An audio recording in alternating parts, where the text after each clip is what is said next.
Well, we are live, pals, and welcome to another edition of the what? The Bill Apter Seal of Approved.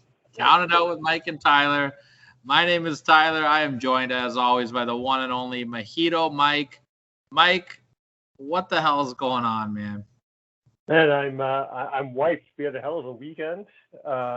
We were busy this weekend.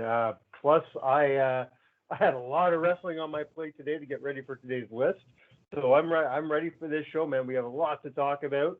I got a lot of wrestling to talk about in general, but let's just start off with the hot topic, man. Hold on, wait. Before you get into that, let's tell the people what the list is today. Because you said you watch a lot of wrestling. What were you watching? Well, I've been watching all submission matches and I quit matches. Anything to do with having to quit or submit to win a match. And that is inspired by the second episode of Classic Match Classroom, where you guys are talking about, my opinion, the greatest submission match in history. Bret Hart versus Steve Austin at WrestleMania 13. And spoiler alert, we're not going to be talking about that match today. I've taken that match directly out of contention because it's too easy. That is the greatest submission match ever. It would be just like if we were ever to do a greatest managers list. It wouldn't be a greatest managers list. It would be a greatest managers who aren't named Bobby Heenan list. That is correct. Because it's a giveaway. So, it's like if we did a greatest horseman list, we'd have to take Arn Anderson out because he is easily the greatest horseman of all time. Murder you twice. So we are doing best submission / I quit matches here today. And if you do want to check out Classic Match Classroom, head over to www.countedout7.com. Follow the link there. Like and subscribe to the channel. Great stuff going on there. We've got part 1 and 2 of Austin and Bret up. Next week, we're going to be talking about the Mega Power. Well, I guess this week, by the time where this airs, this coming Sunday, the Mega Powers Explode. Hulk Hogan versus the Macho Man from WrestleMania 5. I'm looking forward to that one. Before we get to that list, however, we have at least 2 big topics I want to talk about today. Yeah. But let's talk about our weekend first, man. Let's talk about Barrie Wrestling Back to School 7. We were there with our table, and we met a lot of cool fans, a lot of cool wrestlers, had a great time, saw a great show.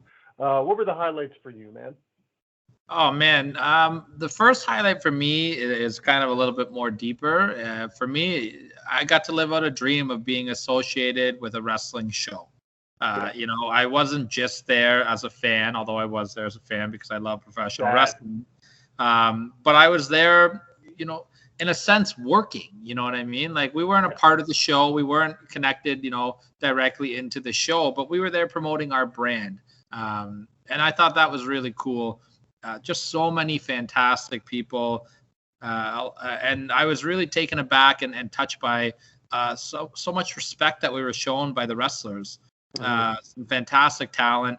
We've gotten to know some of them, setting up for the All Ontario Cup, which we've sponsored, and that we put together a wonderful event center type of program, which you'll be seeing soon on the Counted Out YouTube page. Just seeing people like Von Vertigo, who I had a chance to talk to for 5 minutes, walk up and be like, "Oh, hey, how are you?" We finally got to meet Nova, who couldn't have been a better, Nova walked, made a beeline right for our table when she saw us to come and say hi, recognized us right away. That was really it was so nice because we've been talking with Nova and doing work with Nova off and on. She's been on our show a couple of times. We always help her out on Twitter, and I just was really moved and I really gained a lot of respect for meeting her. People always say don't meet your heroes or whatever. Well, Nova was above and beyond what I could have expected from meeting her. I have nothing negative whatsoever to say about the weekend in general. Especially not about the people that we got to encounter and engage with this weekend. I'd like to shout out 2 of them if possible. What's that? I'd like to give a shout out to a couple of them if possible. Number 1, Ben Otterman. what a great guy he is. Check out his vlogs. Just so gracious. The way he came over to us again, another guy who came. He came to us.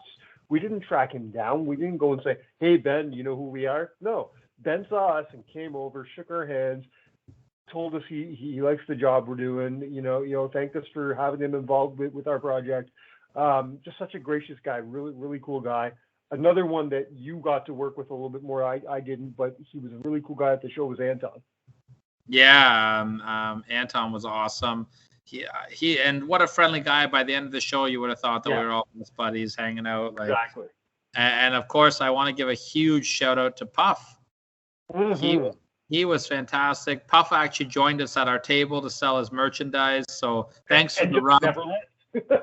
Thanks for the rub, man, because we were starting to feel like Virgil for a little bit at the table there at a couple points. Everyone's there to see the workers. We get it, right? But Puff hung out. We got to meet one of his students, young. What's his name again, Mike? Young Jay Lee. Young Jay Lee. Everyone take a look at him. His Instagram is absolutely hilarious, by the way. It is on our Instagram as well. So find out, check him out. Great young and up and coming talent. Had a great match with Lionel Knight on the show. But Puff was awesome, man. He just hung out with us. Such a cool guy. Came over, started selling his merch, and just never left. He stayed the entire show there, just shooting the shit with not only us, but with fans who would walk by. Cheered on the show just like he was a regular fan. Jeered Diamond Jim, which was hilarious. Yeah, and Diamond Jim was the MVP of the show. He was fantastic. Let's give a shout out to Diamond Jim Lowe, one of the best announcers in the business right now. Love the guy. Let's give a huge shout out though to Sean Gibson. Yeah. I could tell Sean was a little stressed, but at the same time he held his composure so well. Ran a tight ship, but he ran a fun show. So Sean drew a great house for only your second show post-pandemic. Great job. We can't wait to keep hitting them. Yeah, and you know what? Even taking out the equation of the favoritism that I have because we were part of this show, it was a great show. They told some great stories. Show. There was great in-ring action. They had great angles shot, and I'm actually excited to go back on October the 9th for their next show. If we're gonna break it down to just as a fan, like take us out of the environment of working there and just break it down as me being a fan of the show I watched. Some of the highlights for me, for sure. The main event between Mark Wheeler and Von Vertigo was a banger. It was a great match. The match that you mentioned before between young Jay Lee and Lionel Knight was fantastic. But one of the shining ones for me personally was my boy Holden Albright taking. I was just going to bring him up. What a great guy he is too. A great guy, great match, fantastic. It was a short and sweet match, but it was fun. We got to see Gabriel Freza make a bit of a heel turn as he took on Puff. Match didn't really happen since he smacked Puff in the face with a steel chair, knocked his ass out, and bent him. But the opening match. Let's talk about that for a second because that was fun as hell. We saw Pretty Ricky versus Shane Saber. Yeah. For the Three Pistols Championship, and wow! If you haven't had a chance to see Pretty Ricky work live, go out of your way to do it. His character, his demeanor, the way he carries himself, he's so entertaining. His theme song is "You're the best around." It's been in my head for 4 days. And he was a super nice guy after too. He's another guy. Keep your eye open to see on our show. Yeah, definitely one of the MVPs of that show. What was your highlight? You asked me what mine was. What was your highlight? Pretty much everything we just said. The whole day. Pretty much everything we just said.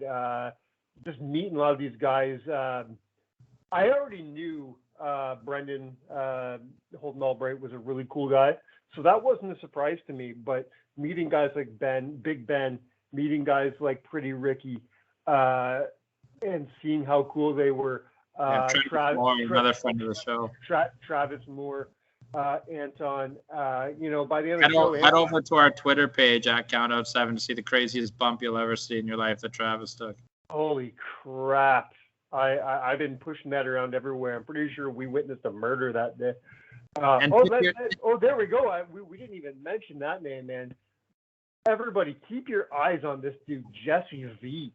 Mm-hmm. That we're going to be talking about him in a couple of years. I guarantee it. He's going places. That guy, he's got the look. He's got the got the charisma. He manhandled Travis at this show. I'm really looking forward to seeing more Jesse V in the future. And in my opinion, the MVP of the show, who you've heard on our show before, the Bubblegum Princess, Alexia Nicole, getting great heat as a manager. Absolutely great heat. Phenomenal heat. The stuff she was cutting jokes on Travis Moore. She came back out for the main event because she's also Mark Wheeler's manager. She ate a huge super kick. Oh my! She ate a super kick. There was 2 huge super kicks during this match. One marked the match when he clocked Vaughn with it, but the one before was when he missed Vaughn with it and smacked Alexia right in the chin. And what a champ Alexia is! She took it and went down. It was amazing. Yeah, it was a great show, great weekend. I'm so happy, and just from a personal standpoint, 2 things. The first wrestling show I've seen since NXT TakeOver 2019. So over 2 years of no live wrestling is a long time. And the first time I got to see a wrestling show with one of my newest best friends and my podcast partner. Having you and me sit and watch a show finally after 2 years of doing the show was really, really cool. Yeah, and then we got drunk after, and we drunk dialed Jonah. That was fun. We had a great weekend. I'm happy. I'm happy we've done it, and I'm looking forward to the next one, which is most likely going to be on October 9th. Yeah. And, also, if you guys saw on Instagram, we do have T-shirts available now. So if you're interested, send us a DM and we'll give you a price. 100%. So $1 million. Now that we've talked about the things that make us happy, let's talk about the things that make us mad. Okay, well, the floor is yours, Mike. This is your day today. This is your show today. It is your list. You've got some topics you want to talk about, so let's get her going. All right. I do this every year, man. Every year I say that I don't take the PWA 500 seriously, and then every year I get mad about the PWA 500. Every year. So let me just break down a couple of things that pissed me off with the PWA 500 this year. Let's just look at the top 10 to begin with. Kenny Omega is your number 1. I'm not going to fight that, okay? It could have gone either way. Your number 1 and your number 2 being Kenny and Roman. It could have been switched. It could have not been. And you know what? Kenny even said that the other day too. Yeah. Either way, those 2 picks from 1 and 2 work. Okay. Lashley at number 3, I'm okay with. Yeah, me too. He's been booked strong the last year. Drew at number 4, I have a problem with. I'm not saying Drew for a year. It's not just this year. I'm not saying Drew shouldn't be high, but maybe not number 4. Ibushi at your number 5, I'm very okay with. Moxley at your number 6, I'm very okay with. Ospreay as your number 7, I'm not going to fight that. Yeah, it might be a little high. I kind of, even though I'm a big fan of his, I kind of had an issue with Finn Balor at number 8 because I just wasn't sure what he's done. I have an issue too. I think he should be in number 5. I guess I'm just not watching enough SmackDown to realize what. Oh man, remember he was back in NXT as the world champion for a while, and he was just ripping the house down, man. Right. Him and Kyle O'Reilly had a great rivalry. Him and Adam Cole had great matches. He was carrying Cross, and him had fantastic matches. I don't know enough about Takagi to say one way or another, so I'm not even going to touch it. But to round off the top 10, I do have a problem with Rich Swann being in number 10. He shouldn't be in the top 10. No, I'm sorry. He should. I don't even know if he should be in the top 50 at this point. He's been floundering in the tag division for the last 6 months. Remember, though, this includes his world title run, though, right? Which was okay for Impact, but it wasn't that. I don't know. I agree. Definitely not top 10 stuff. So here's my question. You guys heard it here first. Mike is upset about the PWI 500 because he hates Kenny Omega, and Kenny Omega is number one. I couldn't help myself. I had to throw my weekly "You Hate Kenny Omega" jab in. I have a couple questions about the about some guys that I think are way too high, and I want to know why they're as high. Okay. For a guy who barely wrestled this year, why is Cody Rhodes number 11? Cody's had a string. Yeah, that's too high. He should be. I put him in the top 25 maybe, but not 11. Again, for a guy who barely wrestled this year, what the? But remember, this is going back to last year too. It's not just this. That's fine. That's fine. No, we're going 12. We're going for a full year of wrestling. What did Keith Lee do in the last 12 months of wrestling to be at number 24? Thank you. Keith Lee is. I'm not mad about this next one. I'm just confused because I don't watch enough WWE. You can tell me if you believe in this or not. Cesaro at 32. Yeah, I'm fine with that. He had a good year. All right. I have a big problem with Daniel Bryan at 36. A real big problem. Well, yeah, considering he hasn't done anything since Mania, and before that he was rolling pretty good though. As much as I enjoy this man, I have a problem with Lio Rush being number 53. He hasn't done anything other than a handful of decent matches at GCW. And, yeah, I don't know. And then I have a massive problem with Bray Wyatt being number 74. He should be low. What's that? He should be, deeper. He barely did anything. Exactly. I have a couple of congratulations to certain people. AJ Gray being number 49. Congratulations, AJ. He's one of the best GCW has offered. Yeah. Big congratulations to Tracy Williams for being number 90. That's jumping up from number 307 from last year. So hot sauce, good on you. Speaking of someone who with a big jump from going not even on the list last year to the 111 spot, my girl Allie Catch. So good for her.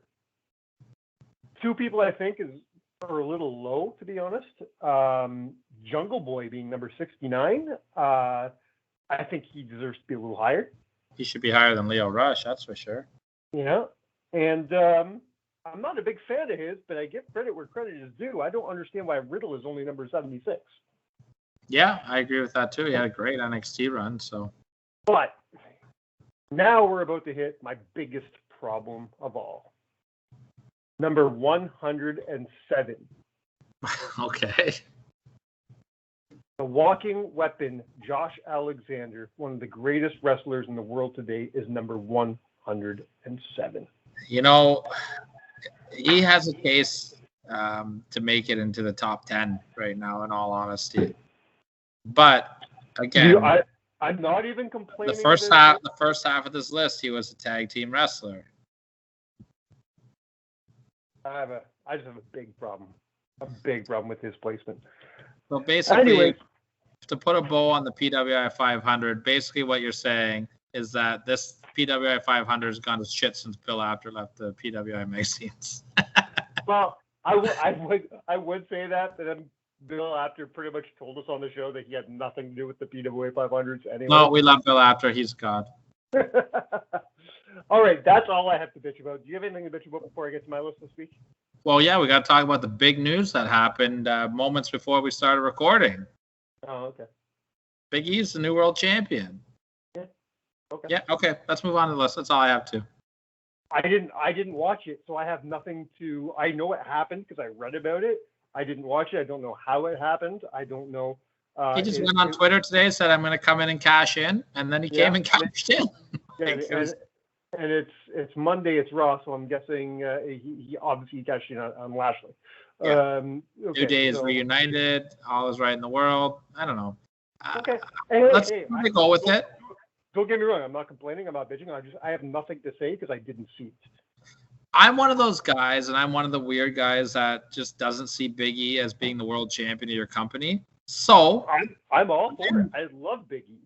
I was just gonna say I'm very excited to see what they do with this now. Yeah. Like I'm excited to see where Big E goes, you know, because I want him to prove me wrong. I'm not cheering against him, And it's not him. I think he's a great worker. I think the charisma is through the chart. I just think So do I, but I think it's WWE's to fuck up now, though. Yeah, and they will. Yeah. Sorry, I don't mean to be negative. I just don't have faith in the product right now.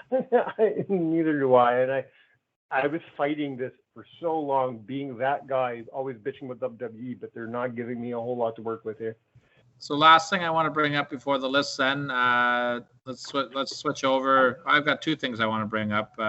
Let's switch over to Ring of Honor. Big shows that happen. Let's not. No. I haven't watched it yet, God damn it. Well, you said that you got the spoilers for it. I have spoilers, but I haven't watched it. Okay, well, let's just talk about the one spoiler I want to talk about, Jonathan Gresham.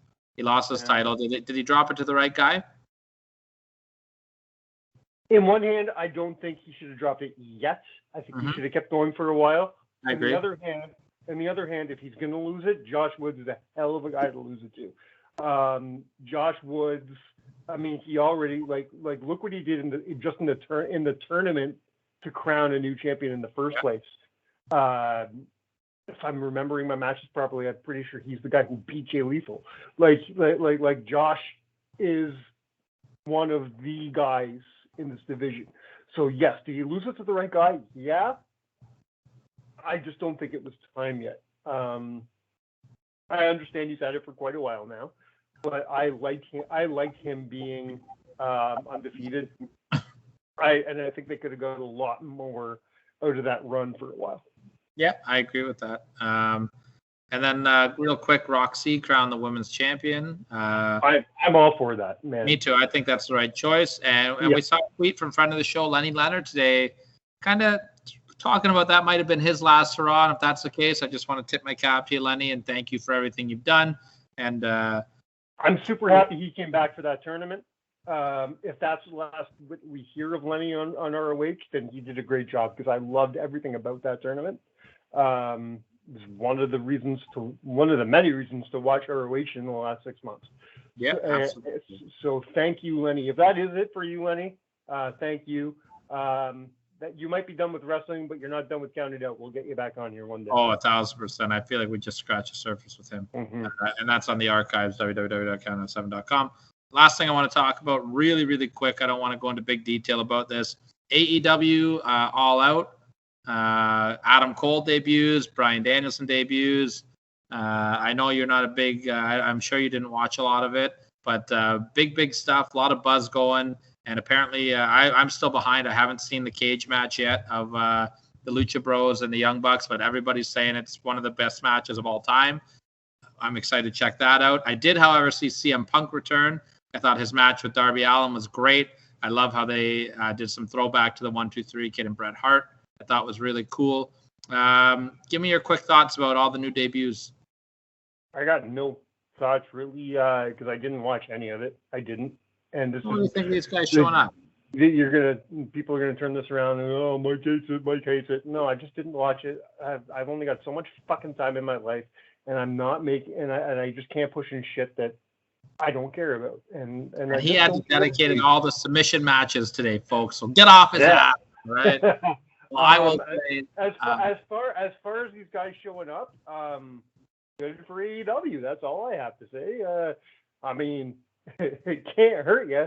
A guy like Bryan Danielson coming back to wrestle in a company like AEW.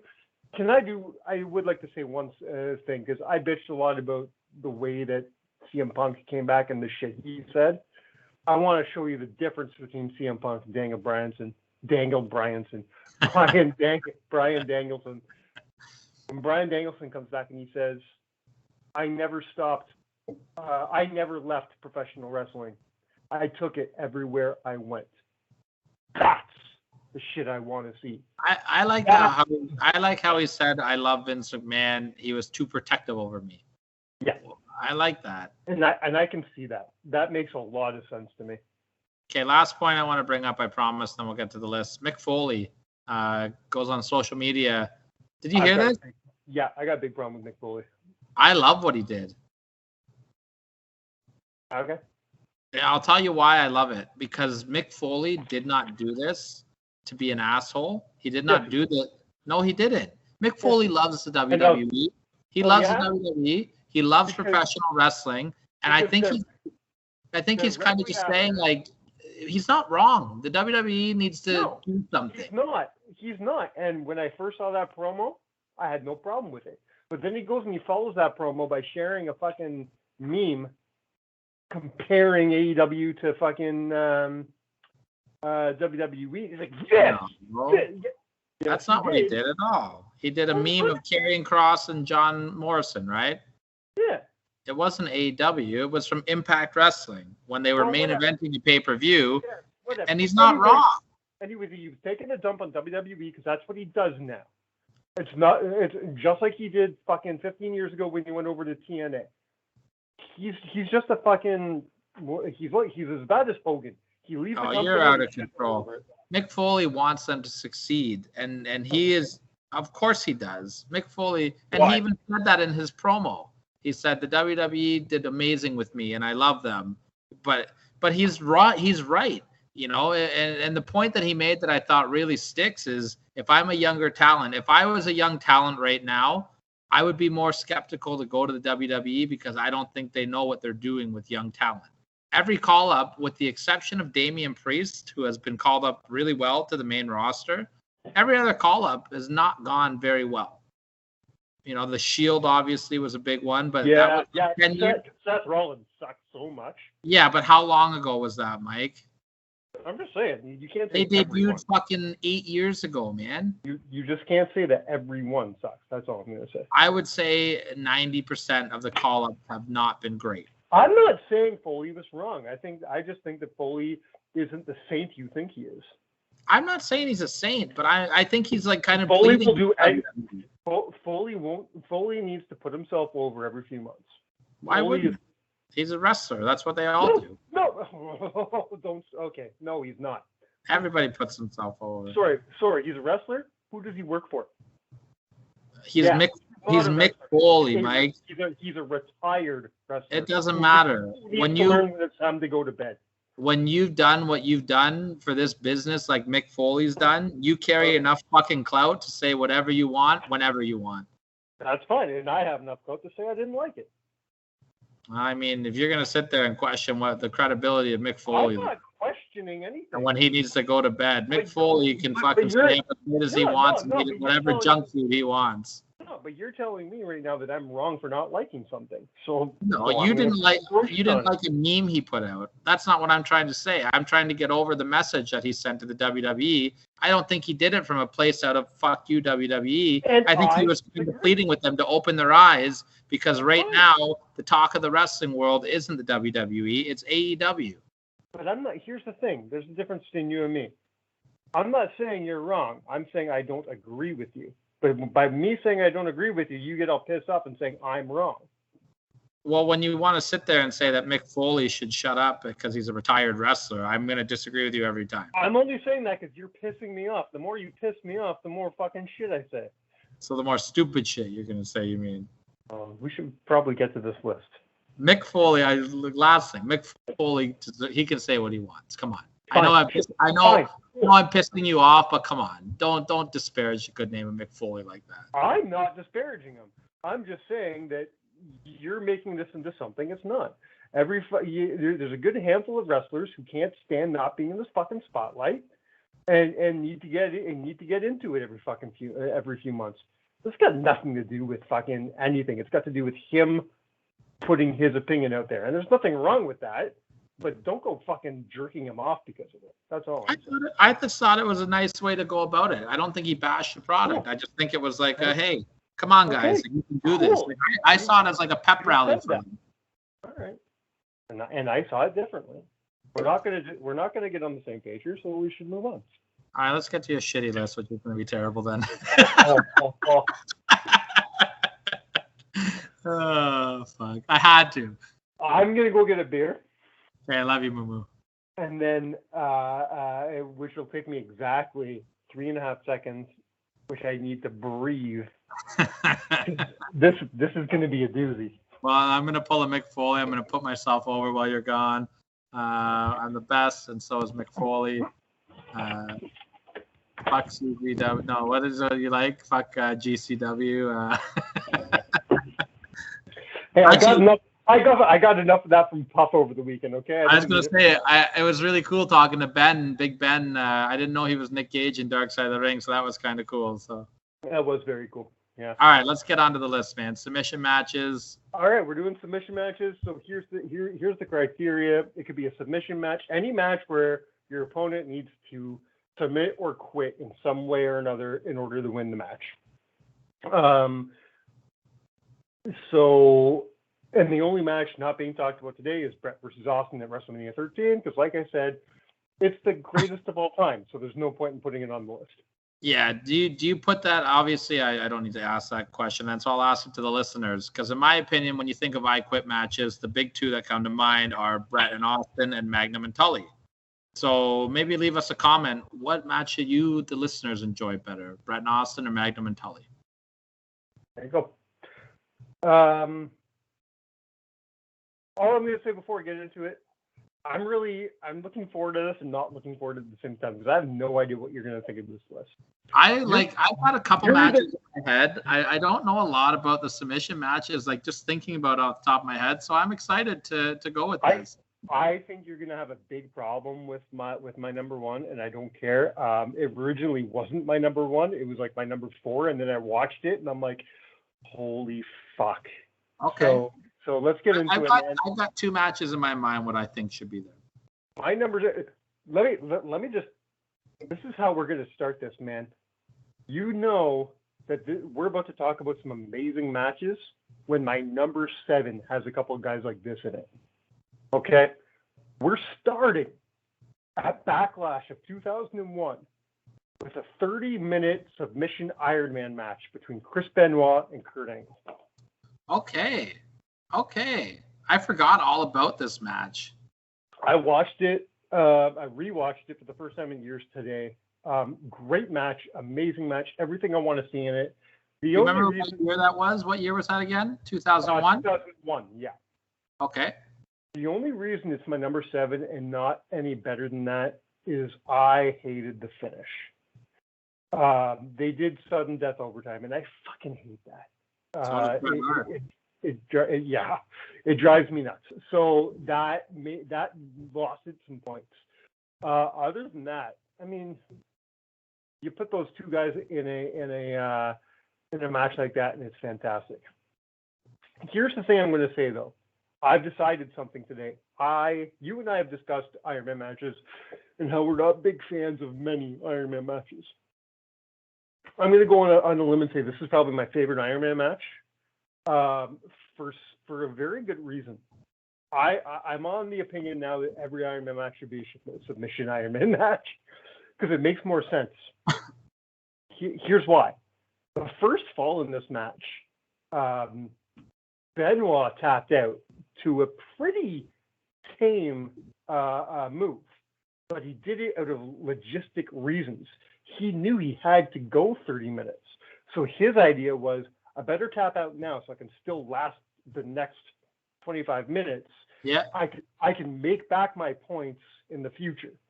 That's why you can't use that kind of psychology for pinfall matches. Well, there is a twist on that. It's the psychology of when usually the heels get themselves disqualified and lay out the face with the chair, right? Yeah. They lose the fall and then they gain like 2 or 3. Like Kurt Angle and Brock Lesnar did that in their Iron Man match, which I think is the second best Iron Man match of all time. I'm partial to Josh Alexander and TJP. Which I still haven't seen. So I can't believe I watched that match and you haven't. Like I'm blown away by that, but it was a great match. I can't wait to watch that. But anyways, if you haven't seen it in a while, go back and watch this match. I can probably tell you I haven't seen this match since 2001. It really is tremendous. It really is. I always forget about the Benoit Angle's 2001 run of matches because I get so captivated by their 2003 or 4 run. They had a great match at Unforgiven when they were the SmackDown Tag Team Champions, and then leading into one of the best wrestling matches of all time at the Royal Rumble. What I love about the WWE Network right now is if you go on any of these matches, like this one or the match that I think they had a best 2 out of 3 match in the same year. Whenever you go to those matches, all it says is Kurt Angle participates in a submission match. Kurt Angle participates in the best 2 out of 3 matches. It never says who he's fighting. It's pretty funny. Yeah. Okay, hot start. Moving on to my number 6. One of the criteria for my match for my list is storytelling. One of the things I love about submission matches is I find storytelling is a big focus in submission matches, because they're almost like grudge matches where there's so much emotion and so much feeling in these matches. You really want to hurt this guy. They don't just throw submission matches to 2 guys just because. Usually there's usually a story behind it, and usually a very emotional story behind it. This one told an extremely great story, and it's one of my favorite finishes of an I Quit match. And we're going to SummerSlam of 2006 to see Ric Flair versus Mick Foley in an I Quit match. All right. I did not expect to see this match on your list. Neither did I, Tyler. It was good match. It was on my list of shit to watch just in case. I was not expecting it to make the list. It was. I had already wrote it down as an honorable mention, probably, but it had to make my list because I forgot how good the story was. They had great promos leading up to this match. It's bloody as fuck. It's violent as shit. You got thumbtacks and barbed wire, and and there's years of history between Mick and Rick. Yeah, they had to shoot heat. Exactly. And in this story, you have the involvement of Melina, who in real life was Mick Foley's good friend. And it's a great finish because Melina gets in the ring and Rick goes after her with a fucking 2x4 covered in barbed wire. And that's when Mick says, I quit, because he didn't want Rick to hit Melina. Great way to save face for Mick, but put Rick over. Phenomenal match. Really enjoyable. And then they went full Vince Russo and Melina turned heel. The only thing I don't like about the finish of this match, I love the psychology behind it. I'm with you 100%.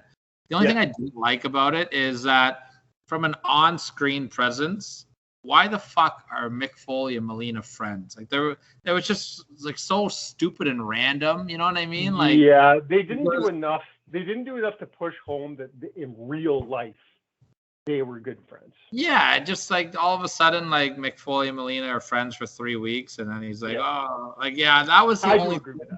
That's the only thing that rubbed me the wrong way about. Not enough, obviously. Like these guys had a great match, and not enough to take me out of the match at all. But and they had a fun match in TNA too. They had a fucking bloodbath in TNA as well. Oh, I don't remember that one. I think it was Flair's last match ever. No, sorry, it was Foley. It was Foley's last match ever. Oh, okay. Moving on to my number 5, a match that I knew was going to be on this match, but on this list, but for wrong reasons, because I was remembering the wrong match. Thank God it turned out to be good. My number 5 comes from Judgment Day in 2005, and it's John Cena versus JBL. Okay. Here's a funny thing, though. This is not the match that I thought it was. When I went to watch it, the match in my brain that I remembered is not their I Quit match. It's their Last Man Standing match. Their Last Man Standing match is fucking phenomenal. And that's the match that I remember where he gets pinned down with the forklift and shit like that. I remember we were talking about this on the weekend when we were having drinks, and you were describing it to me, and I was like, I don't think right. I was thinking that in my head because Cena was a bloody bastard in this match. So I went and I rewatched Cena versus JBL, and even though it's not the match I thought it was, it's still a fun ass match. Really, really fun. I mean, let's be honest, man. I love their feud. They had some great matches. They had a very violent feud, and if I'm not mistaken, this is probably the blow off to it. I might be wrong, but you talk about psychology, man. The finish of this match was great psychology too. When you ripped the bumper right off that fucking transport, and then finally John's just like, "Okay, man, I quit." Yeah, they were both just bloody messes. Through the glass. Yeah. Oh, yeah, exactly. Just so good. Cena needed this match at this time too. Moving on to my number 4. This is one I totally forgot about. I don't know if I saw it originally, but I watched it today. I fell in love with it.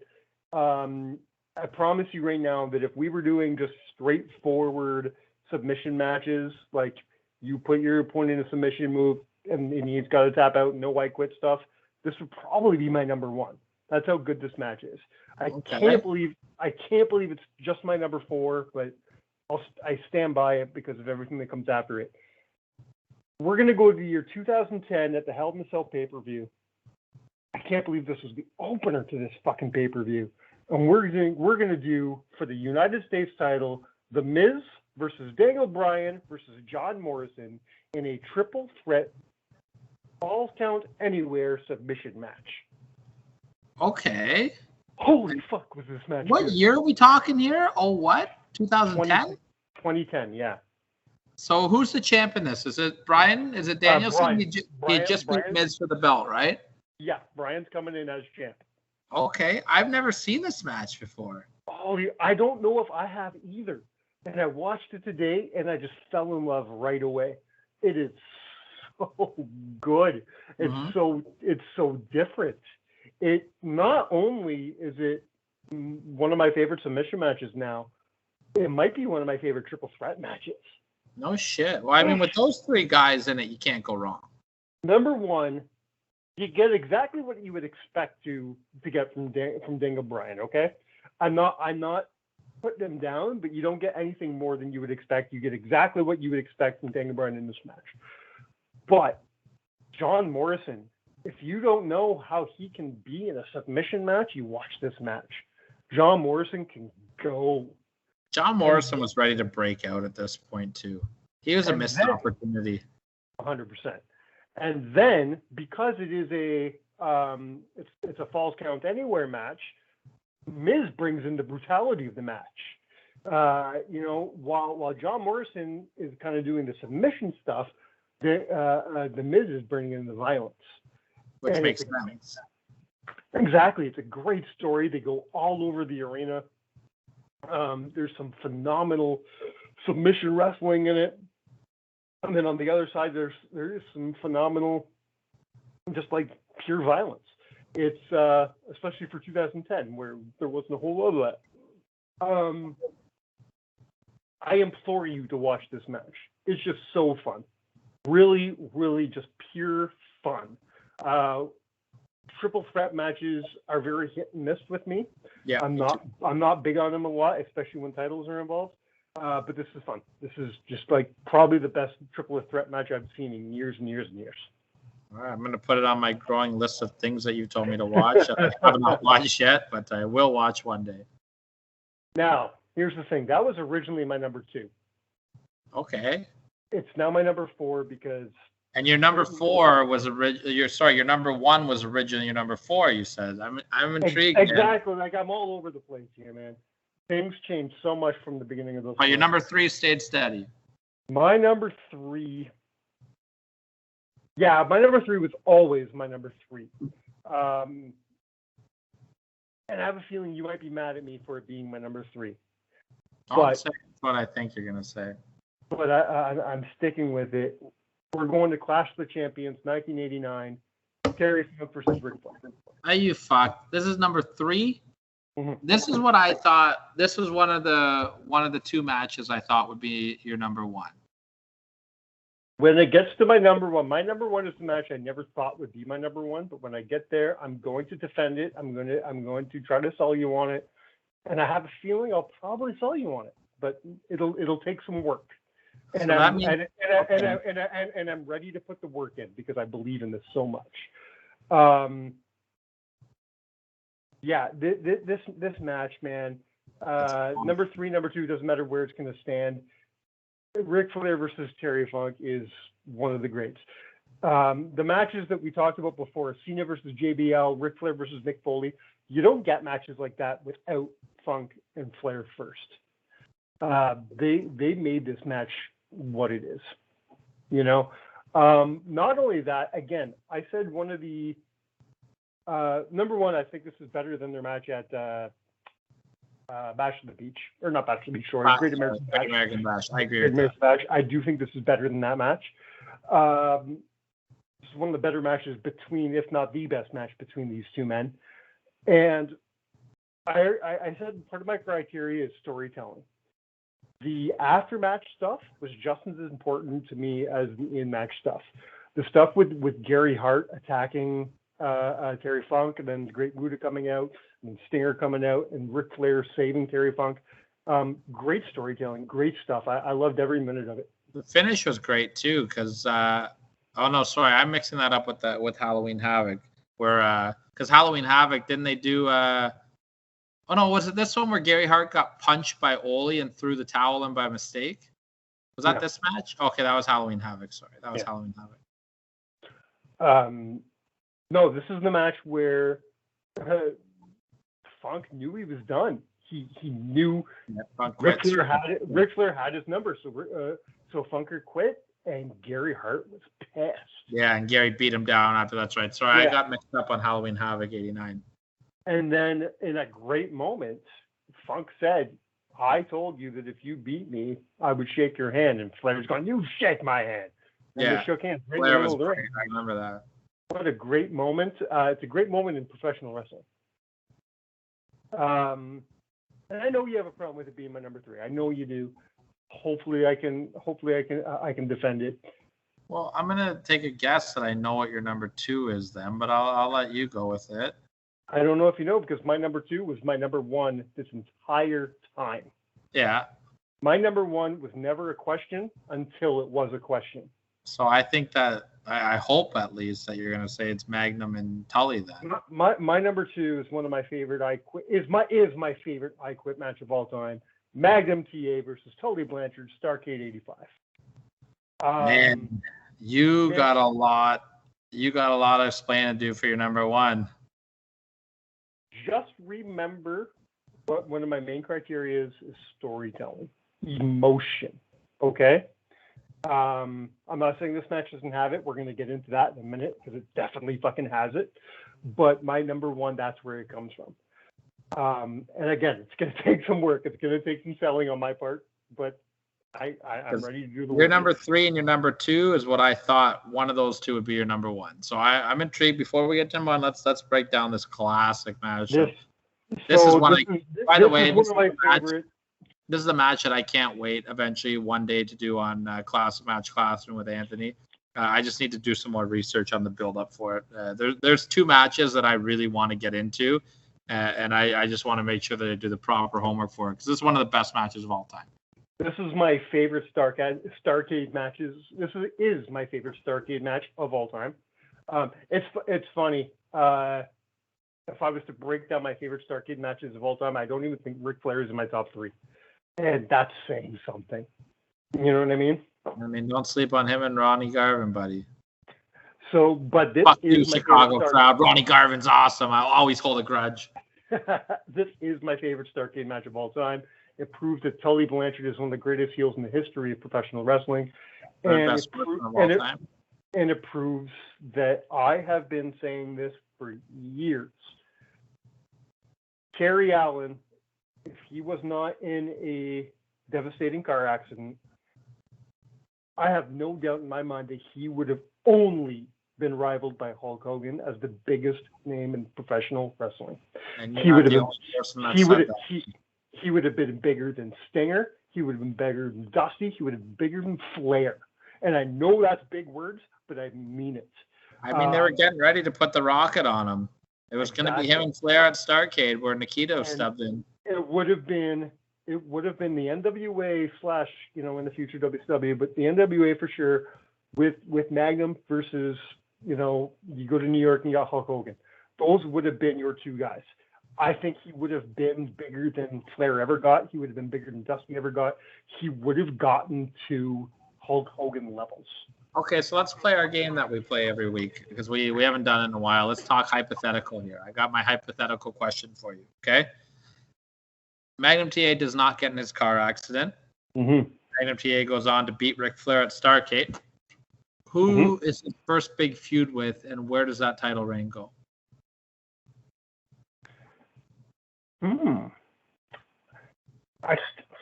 It's a hard question for me because I have to look at the timeline and who's there and who's not. Because one of my first names is Terry, but is Terry there?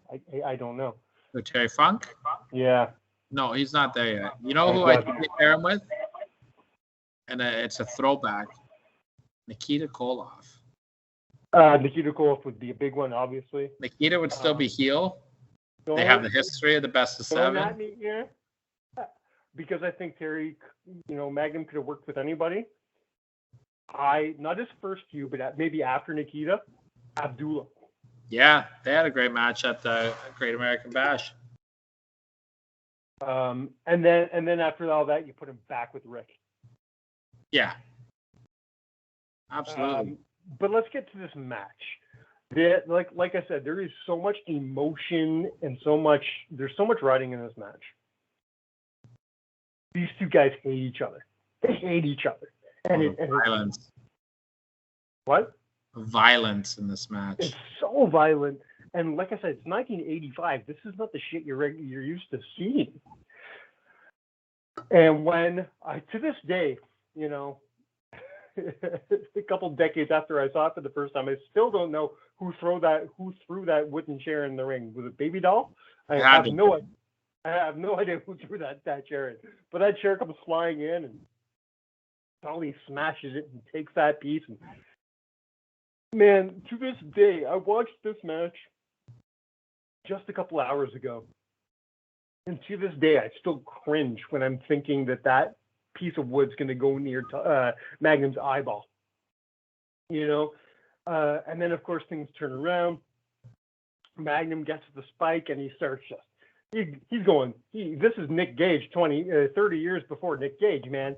Just instead of glass, it's a sharp piece of wood, and he's carving up Tully's forehead. And finally, Tully has to say, yeah, I quit. But there are moments in this match that I love that are just like Magnum's beating the fuck out of him with the microphone. Yeah. Quit. He's just like fucking slamming the shit of him. It's so good. What I love about this match, and especially this match, is it showed such a mean streak in Tully as well. And I love the balance that Tully could do as a performer, where he could be the best chicken shit heel on the planet, but he's also a legit badass that could go toe-to-toe and fuck you up if he needs to. And Tully balanced that out so well. He knew when to be chicken shit, and he knew in a match like this, Tully wasn't a chicken shit heel in this match. He was ready to fight. And I love that about you could do that with all the horsemen in this era. They were so good at balancing being the chicken shit and being a tough piece of shit at the same time. 100%. Tully to this day is still one of my favorites of all time. Okay, you're killing me. I need to know, Mike. All right, here we go. My number one, which was not even a thought when I started this list. And it's become my number one. And I haven't watched it in years. And when I watched it today, I remembered everything I loved about it. Because, again, I got to just keep going back to this word, storytelling and emotion. And it is part of one of my favorite angles of all time that was being told throughout the year of 1994.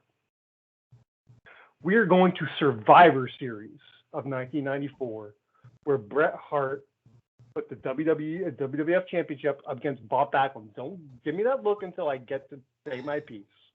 Okay, I will. I'm going to treat you like the WWE right now, and I'm going to give you the benefit of the doubt and see where this goes. When was the last time you watched this match? Probably. It's been a long time. I didn't watch the whole. I haven't watched the whole match in a while, but I have watched breakdown and clips of it. I watched it from beginning to end for the first time in years today, and man, the story is just so good, and the match itself is great too because Bob Backlund, even he was getting older, but he was still no slouch in the ring. Bob could still fucking go. Fantastic. Bob could still go. They had a great match in the middle of that ring, and then the story being told all around it is just phenomenal. You know, so it's not your typical submission match. You don't have to submit. Your outside affiliate has to submit for you. So you got Owen holding Bob Backlund's towel, and you got Davey Boy Smith holding Bret's towel, and you have to throw in the towel for your guy to save him in the match. Man, and so it's going, and the submission matches, the submissions are happening. Some great submission holds are happening. Owen gets involved in one point when the ref's not looking. And when he gets out of the ring, there's this great cat and mouse thing with Davey Boy. When Davey Boy comes around, fucking Owen trips him. Davey goes head first into the steel steps. And he's fucking out cold. That's a big bump. I look great. And he is out fucking cold. So now there's nobody to throw in the towel for Bret. Then the chicken wing gets applied, and Bob Backlund's got this hold on him for 5 straight minutes. Before you carry on, I just need everybody to realize how over the crossface chicken wing was in 1994. It was legitimately like, when that thing got locked on, people were like, holy fuck, this is a big deal. Like that move was so well protected and so well put over. They did a great job of getting the dangerousness of that move over. And at this point in time, they're pushing over how desperate Bob Backlund is to become champion again, because the last time he was in a championship match, he lost it to the Iron Sheik 11 years earlier. By towel. That was the whole story of the match. Exactly. So there's this other great story being told as well.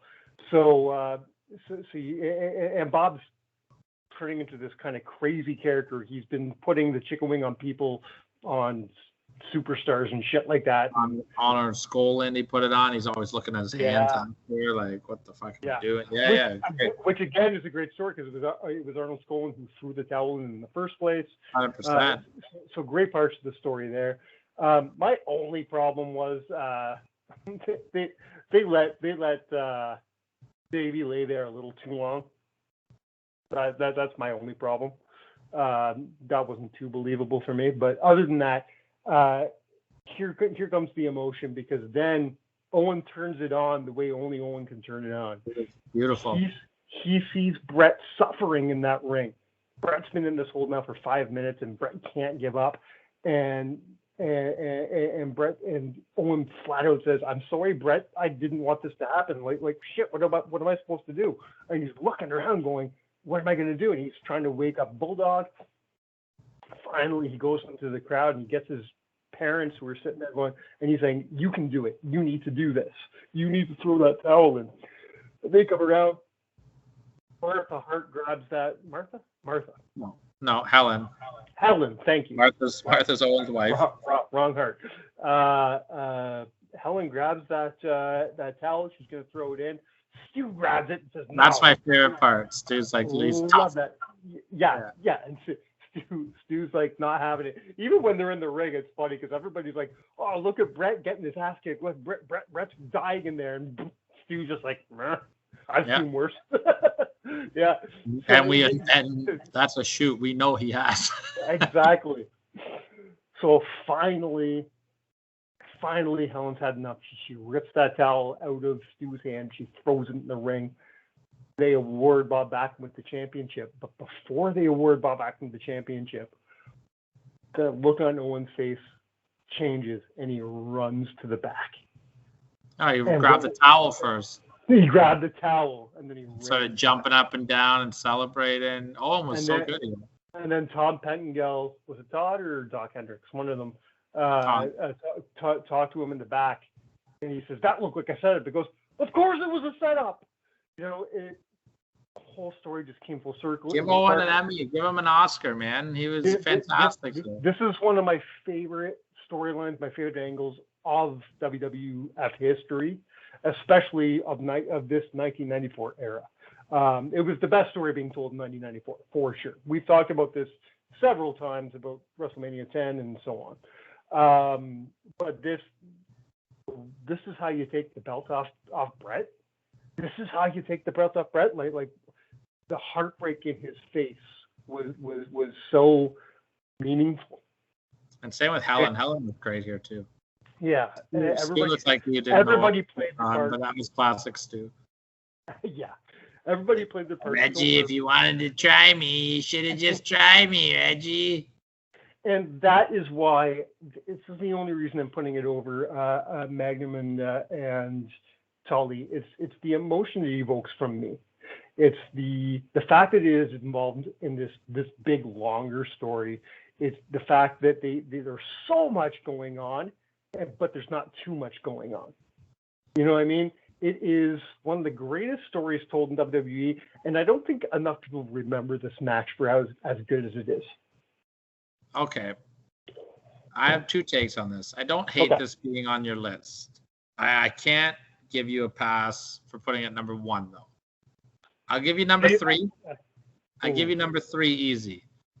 Because my reasoning behind it is it wasn't the match that was great. It was Owen that was great. It's part of the match, man. It was part of the match, but Owen Hart, if you take Owen out and you just put this as an I Quit match, you saw what happened. It was WrestleMania 11. It was terrible. Yeah. No, I agree. But this match, that's not what it is. That's not what we're talking about. I just think that Magnum and Tully is number 1 by a mile. Okay. I don't hate it. I don't hate this. A couple hours ago, I agreed with you, but man, I stand by my choice. This is a great angle. It's a great. The storytelling is phenomenal. But like Magnum and Tully and Flair and Funk, I think are head and shoulders above this. I will give you number 3 on this though. Absolutely, I think this is a great number 3. There is one match I think that should have been on your list that wasn't. I have a feeling I know what you're talking about. I have 4 honorable mentions, 3 of which never were going to make the list. They just needed to be talked about. One of which was on the list. It just ended up getting pushed off because I didn't know how good Miz, Daniel Bryan, and Morrison was, and I forgot how good Bret and Backlund was. So because of those matches being pushed on the list, this match just got pushed off. So I'm going to start my honorable mentions with the match I bet you're talking about. Is it Judgment Day 2000? No, it's not. Oh, okay. Well, my first honorable mention is Judgment Day 2000. It's Chris Benoit versus Jericho. Yeah, they had a great one too. I'm going to say I don't think you're a fan of this match, but Rock and Foley.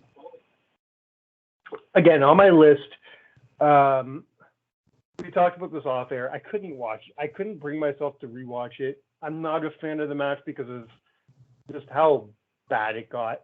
I can't watch a man get smacked in the fucking noggin with a steel chair 16 times.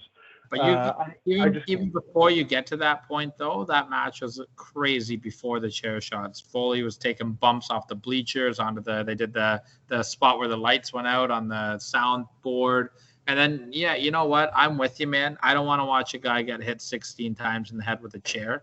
This was before, we knew how bad that really was. Obviously, everyone should know it was bad, but I guarantee I didn't care as much the first time I saw it, but knowing how bad CTE is, knowing what we know now, seeing the things we have seen between wrestling and football and hockey, knowing the sickness that comes from it, I just can't watch that shit.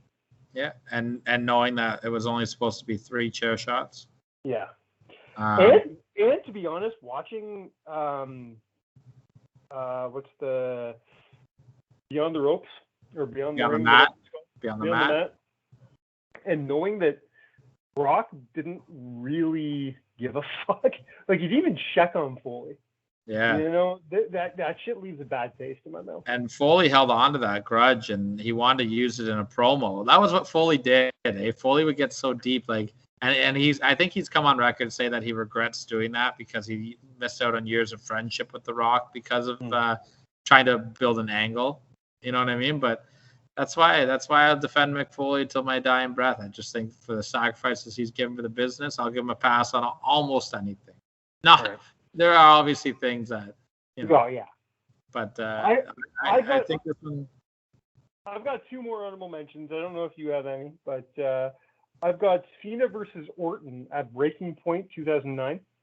I never watched this match just because I lost interest in this feud. Yeah, this is one of their last good matches. They had a decent match. That's all I'm gonna say. They always had great matches. I just too many, man. And my other honorable mention is, I forgot how great this was until I watched it today. I really wish I could have put it on my list. Sexy Star versus Mariposa in a no mas match from Lucha Underground. Yeah, okay, I'm down with that. Really good match, really fun match. It was a great story as well. That it was coming off their story where Sexy Star had gotten kidnapped by Marty the Moth, and Willie Mack was involved, and a lot of cool stuff. I did enjoy this one. I did, absolutely. I'll give one honorable mention, not because the match was awesome, just because of the moment of history. Kevin Sullivan and Brian Pillman strap match. I respect you, Booker, man. Come on, man. The Brian Pillman mark and me can't not talk about that. I'm all right with it, man. I think if I was taking the reins, it's the same broken record we say every week. I change the order around a little bit. Magnum and Tully just is a no-brainer for me as a number one. If you're taking Bret and Austin out of the equation, I think I probably would have yanked Flair and Foley off your list for Rock and Foley instead, personally. But really, okay. Yeah, just that finish. Just because Foley didn't have a friendship with Molina, like I just you could. You know what I mean? I'm okay with like seeing angles coming a mile away. I never have a problem with predictability. But this one was like, I had no sentimental value that Mick Foley and Molina were friends. You know what I mean? Like I didn't give a fuck. Okay. Like they just never did anything on screen. You know what I mean? All right. I do implore you to put that Ms. Daniel Bryan John Morrison match to the top of your watch list. I will. I like talking to those guys. Because I'd like to talk to you about this match. If I have to talk to you, I'm not doing it. I think you'll have a lot of fun watching this match. All right, man. I'm definitely going to do that. And I hope that everyone had a lot of fun listening to the list this week and the show this week. What are you giving my list this week? I get at least, a B+, A-? I give you a B to B+, yeah. B to B+. Your number one really pissed me off, but whatever. I guess I pissed you off earlier today, so we'll call a spade, and we'll wash our hands on that. Go rewatch that Bret Hart Bob Backlund match, and I'm not saying it's going to become your number one because obviously it won't. But go do yourself a favor and remind yourself of how good that was. I mean, I'm not taking away how good it was. I remember being very fond of it, and I love the angle too, and I love Owen, and I just thought this was fantastic, and Owen was fantastic. But come on, man, Magnum, Tully, and Flair and Funk. You know I bleed NWA. You know that's my shit. And Bret and Owen is probably one of my favorite WWF feuds of all time. But man, Magnum and Tully is just one of the best. It's one of the most famous wrestling matches of all time. Like I would put it right there with Bret and Austin. Like if you told me I'm not putting Magnum Tully on my list with Bret and Austin, I'd be like, that's cool. So I'd probably be in less trouble if I did that. All right, good enough. Yeah, you'd be in less trouble. You'd still be in trouble for not having Funk and Flair as your number one, but that's fine. That's fine. But I won't shit on you too bad because I get the sentimental value and how good the angle was. Absolutely. All right, man. That's my list for this week. That's all I got. I'm down with it, man. I'm down with it. That's all it, right. Man. I got nothing else to say. Until next week, man. You know what? I really hope. You know who I really want to listen to this show is your boy Anthony. I hope he listens to this show because I guarantee he hasn't seen half these matches. Yeah. So you got to start doing your homework, Anthony. You got to start watching this shit. And to everybody else, if you're like Anthony, you haven't seen some of these matches, man, get on it. There's not a whole lot of phenomenal submission matches out there, but there's some great ones, and we talked about them here today. Absolutely, man. You did all right. You did your homework. I give you a solid B+. A solid B+. Thank you, Professor Tyler. And if you want to hear more about Professor Tyler and the prodigy Anthony, check out Check out YouTube for Classic Match Classroom every single Sunday afternoon. And on Mondays, you can check out the Good Friends, Better Enemies podcast at the CountednOut 7 YouTube page. Hit that subscribe button. We're growing in numbers. We appreciate all the love and support. And if you guys have any lists that you want to hear us do, www.countout7.com, at CountedOut7 everywhere. And show some love to at Barrie Wrestling, too, because they're fucking awesome. Absolutely. If you're a Barrie Wrestling fan, look forward to seeing us on October 9th. I'm sure we'll be there. And come say hi. We might be doing some Barrie Wrestling contests very soon, maybe starting next week. The last thing I want to bring up before we go, because I forgot to say it at the top of the show, if you want to see not only Counted Out on the calendar, but our boy Danny Franchise on the calendar, bringing the house down. Throw us a message, throw us an email. We'll tell you how to buy your very own Chinlock Wrestling calendar.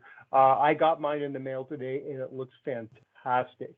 It's got all your favorite Chinlock Wrestling stars in it, plus Chinlock Wrestling guests like Tommy Dreamer and Holden Albright, friend of the show.